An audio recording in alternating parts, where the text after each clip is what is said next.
Good morning, RCCians. Welcome to the amazing world of biology. बाळांनो, आपण microbes in human welfare हा topic बघतोय आणि खूप टॉपिक इंटरेस्टिंग आहे. आणि तुम्हाला टॉपिक संपत आलेला आहे आणि तुम्हाला अजून असा एकही पॉईंट नसेल जो अवघड वाटतोय किंवा आठवत नाही आहे, असा एकही पॉईंट भेटणार नाही याचं ॲश्युरन्स ठेवा. राईट. आता बघा, आपण म्हणलं होतं की या टॉपिकमध्ये मायक्रोब्स जे की युजफुल आहेत त्यांचे ॲप्लिकेशन बघणार आहेत. आपण बाळांनो पहिलं ॲप्लिकेशन बघितलं हाऊसहोल्ड प्रोडक्ट, नंतर इंडस्ट्रियल प्रोडक्ट. इंडस्ट्रियल प्रोडक्टमध्ये फर्मेंटेड बेवरेजेस, अँटीबायोटिक्स आणि तिसरा होता केमिकल्स, एन्झाईम्स अँड सब अदर बायोॲक्टिव्ह एजंट. आणि मग तिसरं ॲप्लिकेशन बघितलं use of microbes in sewage treatment. त्यामध्ये मी BOD सांगितलं, सिवेज ट्रीटमेंट प्लांट सांगितला.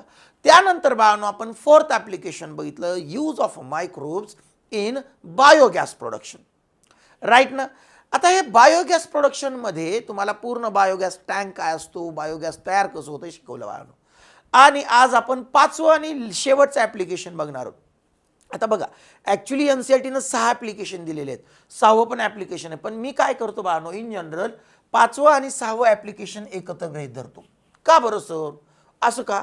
नो डाऊट आपण म्हणताना 6 ॲप्लिकेशन म्हणू शकतो, पण तुम्ही बघा ना, हे जे ॲप्लिकेशन आहे microbes in bio control agent microbe, आणि अजून एक आहे त्यामध्येच there are bio fertilisers also. Bio fertilisers.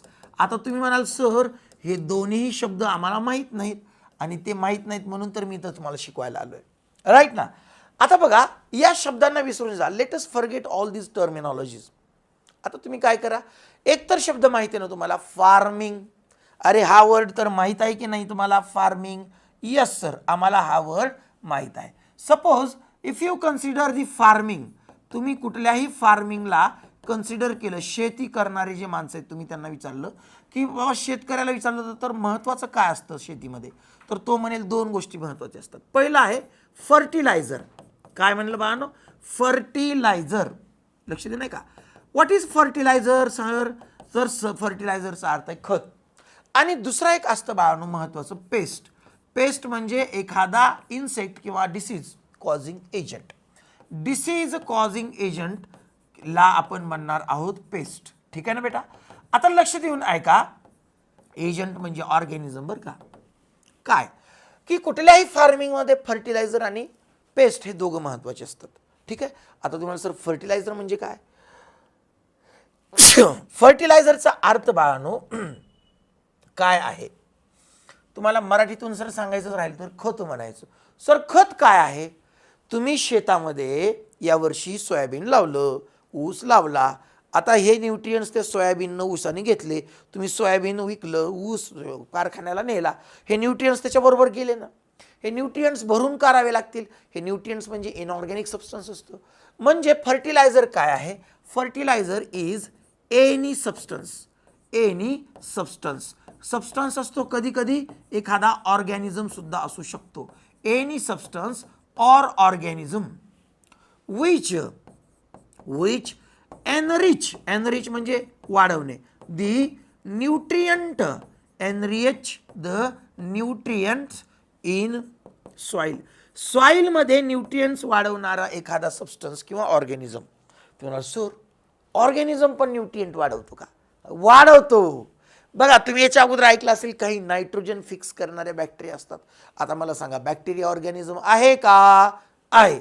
मग तो नायट्रोजन सॉइलमध्ये फिक्स करतो का? प्लांट्समध्ये करतो. याचा अर्थ it is the living organism which will act as a fertilizer. म्हणजे it is the living organism which will increase the nutrients in soil. म्हणून या कंडिशनला आपण बायो फर्टिलायझर म्हणतो बाळांनो. म्हणजे काय कळालं तुम्हाला की बायो फर्टिलायझर ही एक नवीन टर्म कळाली, बायो फर्टिलायझर. आता हे बायो फर्टिलायझर काय आहे? It is the living organism. काय असतं बाळांनो? Living organism. कारण तुम्ही बायो बनले, लिव्हिंग ऑर्गॅनिझम विच, असा लिव्हिंग ऑर्गॅनिझम विच एनरिच. काय करतो? Which enrich the nutrient or nutrients in soil. Soil मधले न्यूट्रियंट्स जो वाढवतो त्याला म्हणायचं आहे बायो फर्टिलायझर. लिव्हिंग ऑर्गॅनिझम पाहिजे, राईट ना. आता तुम्हाला सर पेस्ट काय आहे बघा, एखादा इन्सेक्ट आहे, एखादी हे आहे कॅटरपिलर आहे, आळी आहे, जी तुमच्या झाडांची पानं खाते, राईट ना. मग त्याला तुम्ही पेस्ट म्हणणार आहेत बाळांनो, डिसीज कॉझिंग एजंट, बरोबर. आता सगळ्यात महत्त्वाचं बघा, तुम्हाला दोन शब्द सांगायचे, क्रॉप हा एक वर्ड आहे बाळांनो आणि दुसरा वर्ड आहे वीड. आता तुम्ही म्हणाल सर क्रॉप पण काय, प्लांटला म्हणायचं नाही. Any plant which is cultivated in a farm it is a crop. जे शेतकऱ्यांनी लावलंय त्याला क्रॉप म्हणा. म्हणजे सोयाबीन क्रॉप आहे, क्रॉपला मराठीतून तुम्ही म्हणू शकता पीक. काय म्हणायचं, पीक. आता पीक म्हणजे सोयाबीनचं असतंय, बरोबर आहे. पिंपळाचं झाड रोडच्या कडेला लावलं त्याला पीक म्हणणार का तुम्ही, आम्ही आज पिंपळाचं झाड लावलंय म्हणताय ते कसं, नाही ना. याचा अर्थ क्रॉप हे एक असं प्लांट आहे जे शेतकरी कल्टिवेट करतो शेतामध्ये.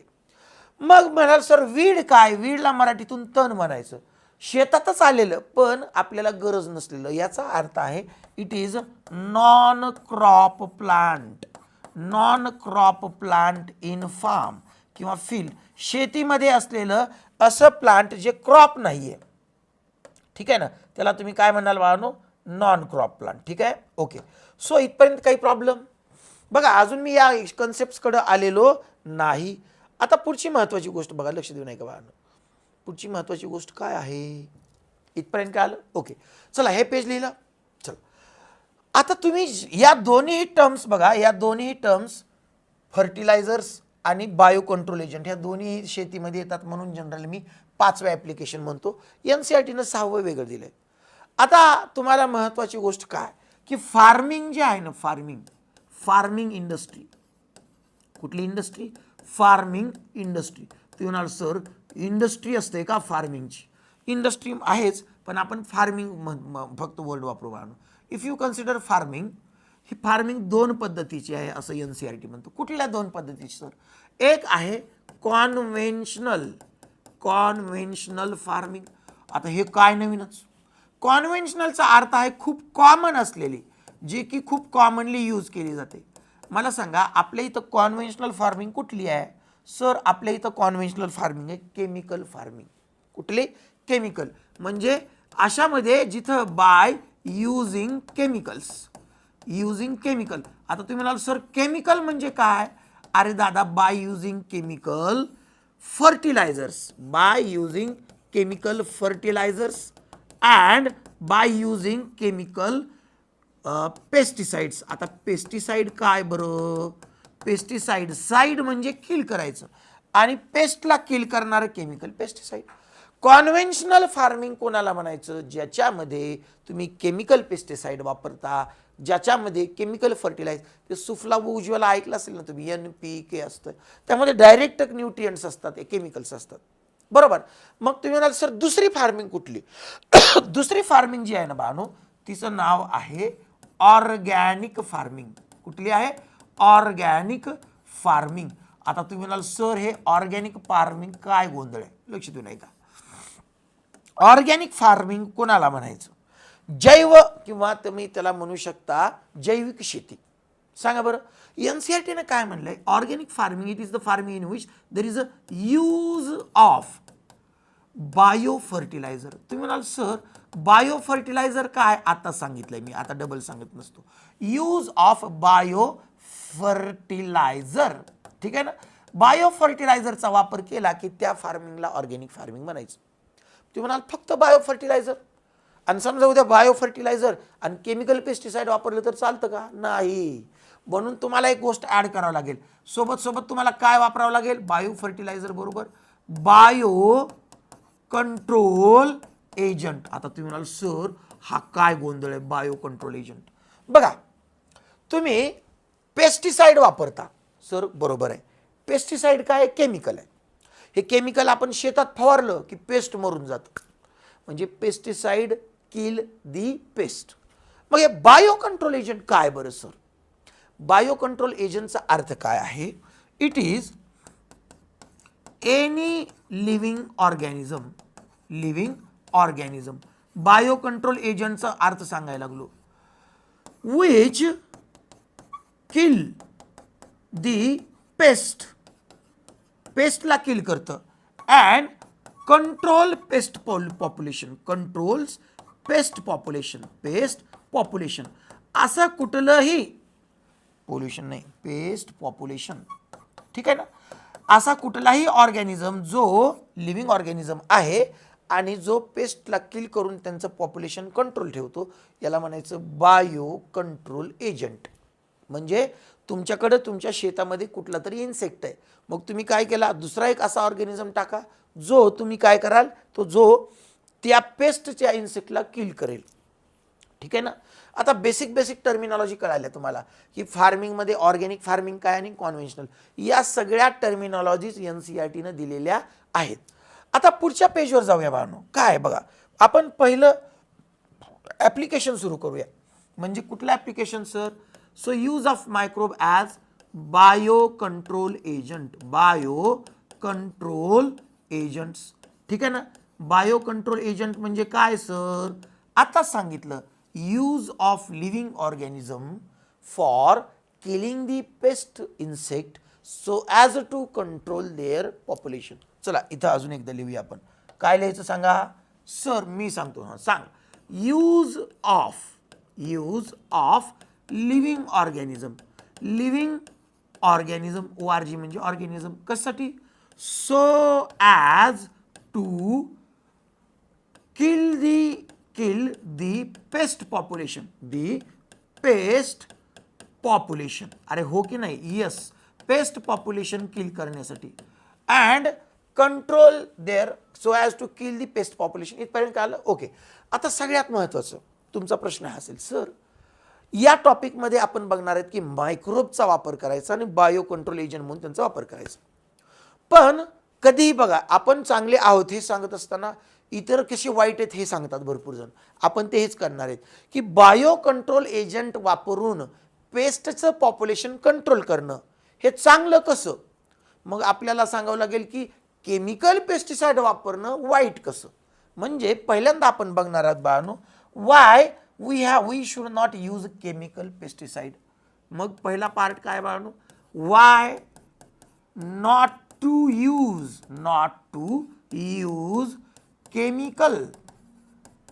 Chemical pesticides. हे जे पेस्टिसाइड्स आहेत हे का वापरायचे नाहीत हे अगोदर आपण बघूया बाळांनो, ठीक आहे ना. का केमिकल पेस्टिसाइड वापरायचे नाहीत सांगा बरं, काय कारण असेल? काय कारण असू शकतो? तुम्हाला काय वाटतं सांगा, मी सांगतो. बघा, तुमच्या शेतामध्ये समजा एक रोग पडलाय म्हणजे कुठला तरी आळी इन्सेक्ट तुमच्या झाडांवर पडलाय, क्रॉप प्लांटवर, पिकावर. मग आता तुम्हाला काय करायचं? त्या इन्सेक्टला, त्या आळीला, त्या रोगाला मारायचं आहे, ठीक आहे. काय करणार? सुराबनी जाऊन फवारणी करणार, केमिकल पेस्टिसाइड वापरणार, एकदम बरोबर. आता त्या इन्सेक्ट बरोबर त्या फील्डमध्ये, त्या फार्ममध्ये, त्या शेतामध्ये इतर पण इन्सेक्ट आहेत जे पेस्ट नाही आहेत, बरोबर आहे की नाही. म्हणजे इन्सेक्ट दोन पद्धतीचे असतात बाळांनो, पेस्ट अँड नॉन पेस्ट. म्हणजे इमॅजिन करा, तुमच्या शेतात मुंगळे आहेत. मुंगळा माहिती आहे का? मुंगी माहिती आहे का? अँट. आता ही अँट काय करते? तुमचं जे क्रॉप आहे त्याचं पॉलिनेशन करते. मग जर तुम्ही केमिकल पेस्टिसाइड वापरलं तर पेस्ट तर किल होईलच, सोबत नॉन पेस्ट पण किल होते. सो पहिला प्रॉब्लेम काय आहे बाळांनो? The first point is these chemical pesticides. Chemical पेस्टिसाइडला मी इथं शॉर्ट फॉर्म लिहितो बघा, CP, ठीक आहे ना. केमिकल पेस्टिसाइड दे किल, कोणाला किल करतात? Paste and non paste population, ठीक आहे. पहिली गोष्ट म्हणजे आपल्याला ॲक्च्युली नॉन पेस्टला किल करायचं होतं का? नाही, कदाचित ते हेल्पफुल असू शकतात. दुसरा प्रॉब्लेम, हे जे किल करतं केमिकल पेस्टिसाइड हे काय असं दयामाया करत नाही, बाबा तुम्ही 100 जण आहेत, तुमच्यातले 80 जण मारतो, 20 जण तुम्ही जगा, असं होतं की नाही. That chemical will kill all the population, याला म्हणायचं इरॅडिकेशन ऑफ द पॉप्युलेशन. मग काय होईल सर? इथं इरॅडिकेशन पेस्ट पॉप्युलेशनचं पण होईल आणि नॉन पेस्ट. मग काय होईल बघा, बायोडायव्हर्सिटी कमी होऊ शकते केमिकल पेस्टिसाइड वापरली तर. मग काय होईल सर?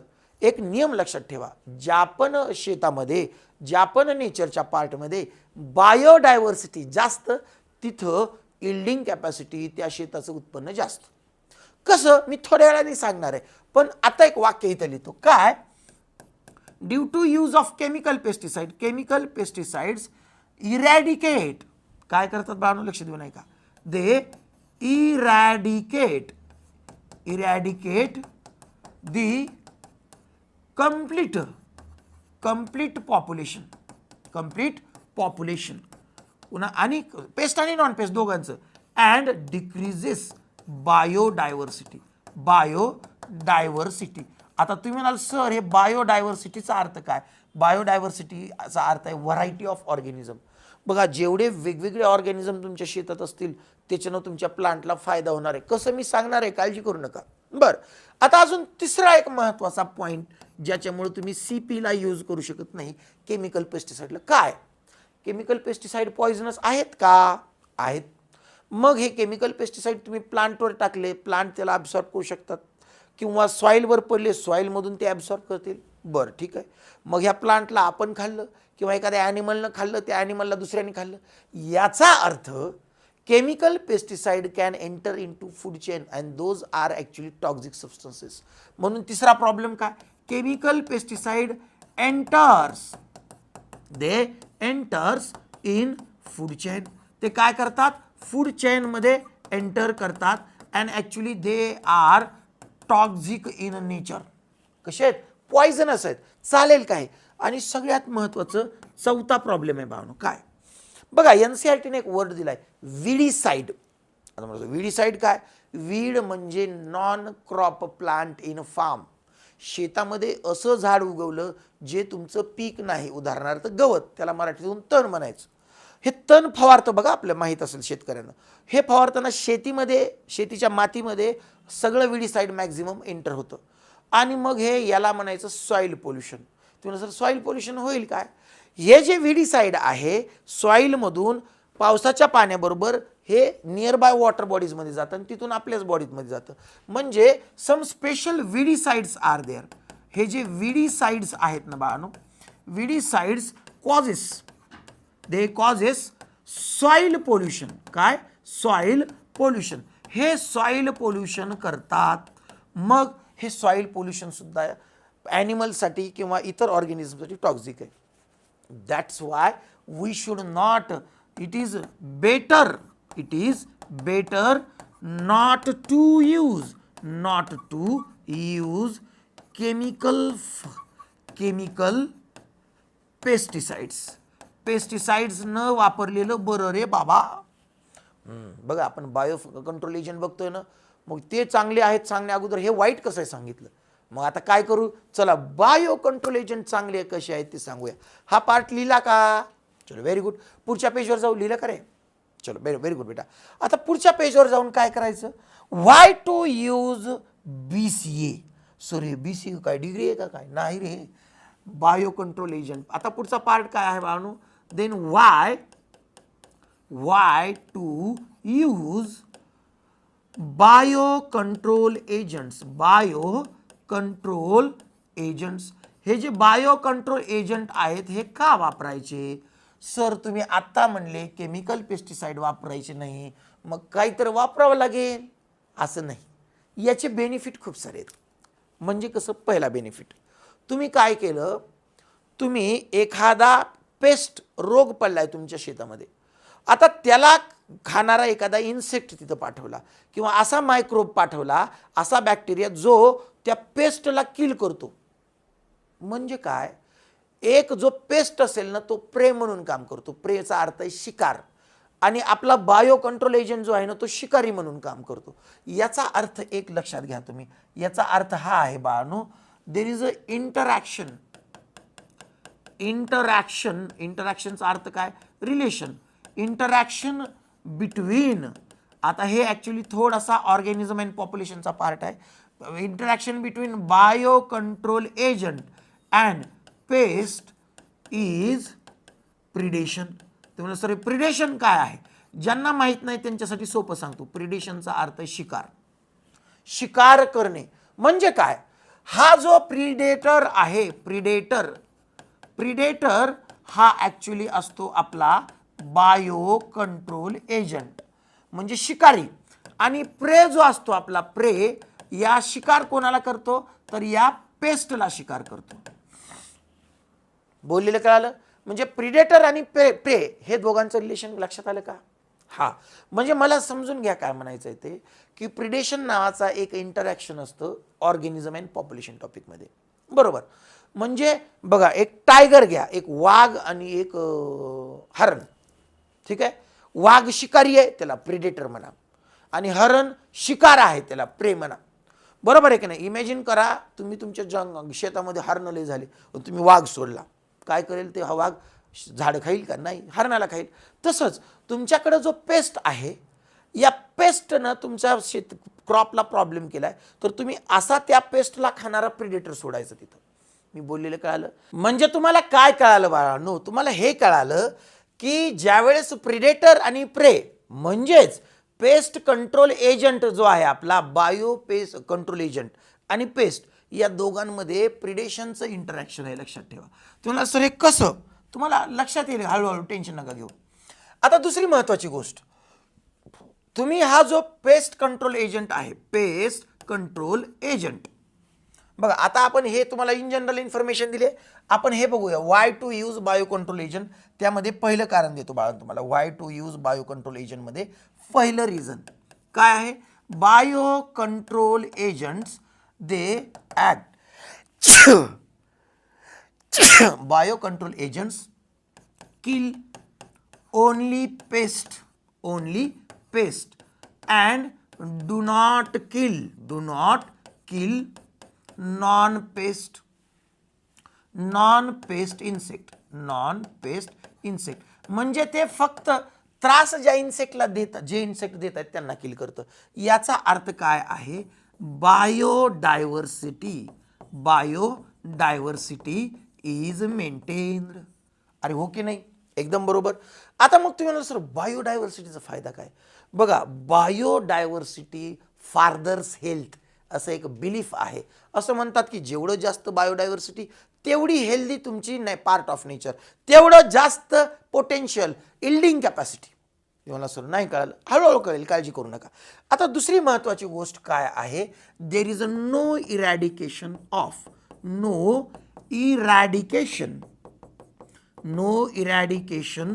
Of pest population. पेस्टच किल केले आणि तेही इरॅडिकेट केले नाही. म्हणजे काय? बघा, किल केले पण सगळेच मारले नाहीत. मग तुम्ही म्हणाल सर हे तर प्रॉब्लेम झाला ना? नाही. आता एक महत्वाची गोष्ट, हा पार्ट लिहिला का? पुढच्या पेजवर जाऊया. NCERT हे एक्सप्लेन करण्यासाठी एक छोटासा वर्ड वापरलेला आहे बाळांनो, वेब इंटरॅक्शन. बघा बाळांनो, काय? वेब इंटरॅक्शन असा एक शब्द वापरलेला आहे. आणि माझी गॅरंटी आहे तुमच्यापैकी मॅक्झिमम स्टुडंट जे पहिल्यांदा RCC ला जॉईन झालेत बायोलॉजीला, त्यांच्यासाठी हा वर्ड गेल्या वर्षी तुम्ही कदाचित वाचला नसेल.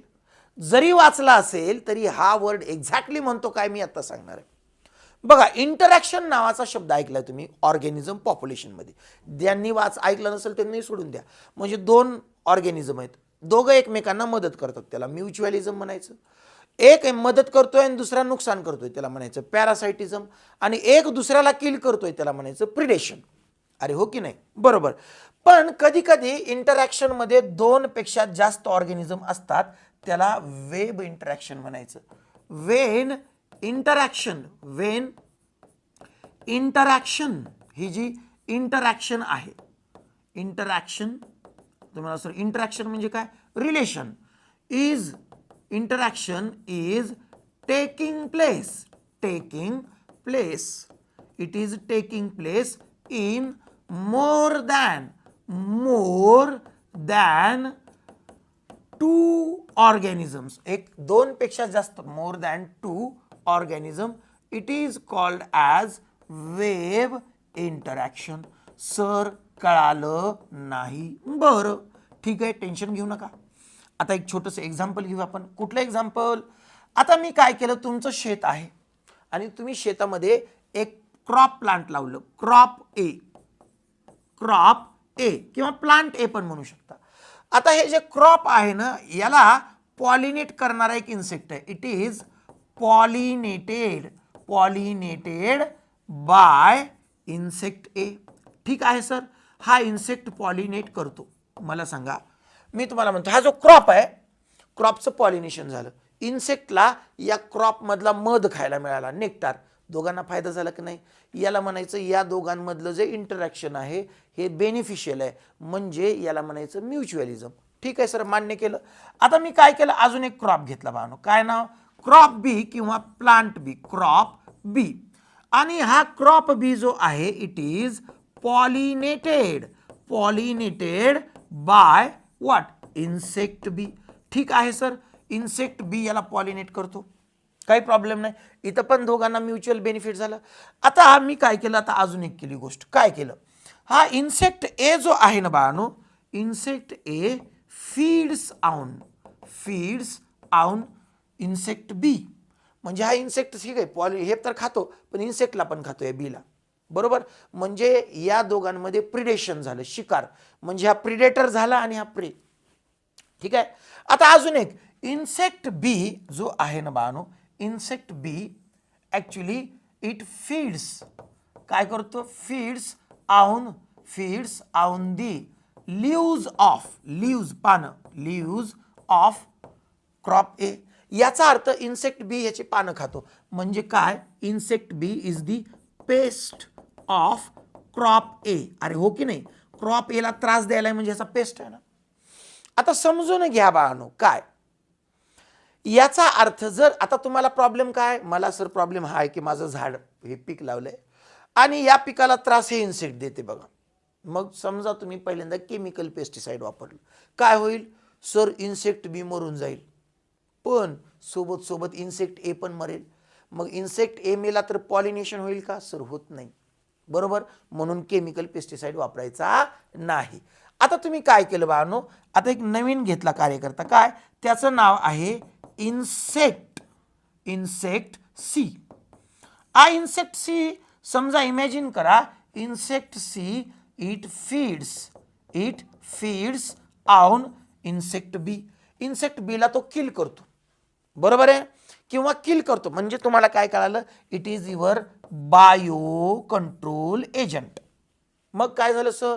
इन्सेक्ट सी न काय केलं? इन्सेक्ट बीला खाऊन टाकलं किंवा किल केलं. तुम्ही म्हणाल सर सगळंच केलं का? नाही. कधीच एखादा प्रिडेटर, शिकारी, स्वतःच्या शिकारीच्या सगळ्या पॉप्युलेशनला संपवत नाही. तुम्ही म्हणाल सर असं का? याचं कारण आहे, जर या शिकाऱ्यानं सगळंच संपवलं तर उद्या हे मरून जाईल.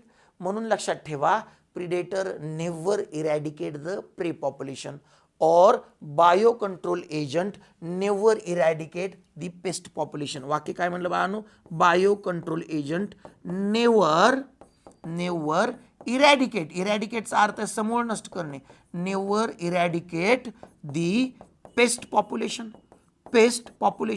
मग काय करतो सर? हा याच्या पॉप्युलेशनला किल करतो, पण मॅनेजेबल लेवलवर. म्हणजे इन्सेक्ट बी याचं अगोदर 10,000 पॉप्युलेशन होतं, आता 2,000 ठेवलं. म्हणजे काय नेमकं किती ठेवतो? हे इन्सेक्ट बी जर पूर्ण संपला तर स्वतः इन्सेक्ट सी पण मरून जाईल आणि इन्सेक्ट ए पण मरून जाईल, आणि इन्सेक्ट ए मेला तर पॉलिनेशन होणार नाही. सो इन्सेक्ट बीचं पॉप्युलेशन मॅनेजेबल लेवलला कंट्रोल केलं. म्हणजे काय? हे एवढं कमी आहे ज्याच्यामुळं क्रॉप एला त्रास होणार नाही, पण ते एवढंही कमी नाही की इन्सेक्ट ए मरून जाईल. लक्ष देऊ नाही का? इन्सेक्ट बीचं पॉप्युलेशन एवढ्याच लेवलला ठेवलंय की ज्याच्यानं क्रॉपला त्रास होणार नाही. एवढंही ते कमी नाही की इन्सेक्ट ए मरेल. याला म्हणायचं it is the population is kept at manageable level. म्हणजे काय कळालं? याला म्हणायचं बाळांनो वेब इंटरॅक्शन. काय म्हणायचं? Web interaction. बघा आपण काय केलं? आपण बायो कंट्रोल एजंट वापरला, आपण पेस्ट पॉप्युलेशन इरॅडिकेट केलं नाही, आणि सोबत जे नॉन पेस्ट आहेत त्यांनाही किल केलं नाही. म्हणजे आपण काय केलं बाळांनो? वेब इंटरॅक्शन मध्ये बायोडायव्हर्सिटी मेंटेन केली. बायोडायव्हर्सिटी, लक्ष दे नाही का? Biodiversity is maintain. ठीक आहे ना? Biodiversity is maintain. अरे हो की नाही? आता ही जी बायोडायव्हर्सिटी मेंटेन केली त्यामुळे काय झालं सर? आता हे क्रॉप एची काय इल्डिंग कॅपॅसिटी वाढेल. हा लिहिला का पार्ट? म्हणून मगापासून मी म्हणतोय काय, it is a general belief that biodiversity furthers health ठीक आहे. It is the belief, it is the regular, it is the general belief that, एक समज आहे की फर्दर सेलचा अर्थ आहे increases yielding capacity. Yielding capacity म्हणजे त्या प्लांटची प्रोडक्टिव्हिटी, त्यातून निघणारं उत्पन्न वाढतं. मी बोललेलं कळालं की नाही? हां सर, आता मला कळालं बायो कंट्रोल एजंट वापरणं गरजेचं आहे, केमिकल पेस्टिसाइड वापरणं उपयोगाचं नाही. मग तुम्ही म्हणाल सर आम्हाला उदाहरणं तर सांगा, हे बायो कंट्रोल एजंट कोण कोण आहेत? बरोबर आहे ना? आता उदाहरण, एक्झाम्पल्स, त्यांचं एक्सप्लेनेशन उद्याच्या लेक्चरमध्ये बेटा. ठीक आहे ना? थँक्यू. अशक्य स्वप्नांची शक्य होईल इथे तयारी. अशक्य स्वप्नांची शक्य होईल इथे तयारी. RCC मध्ये PCB शिकून घेऊ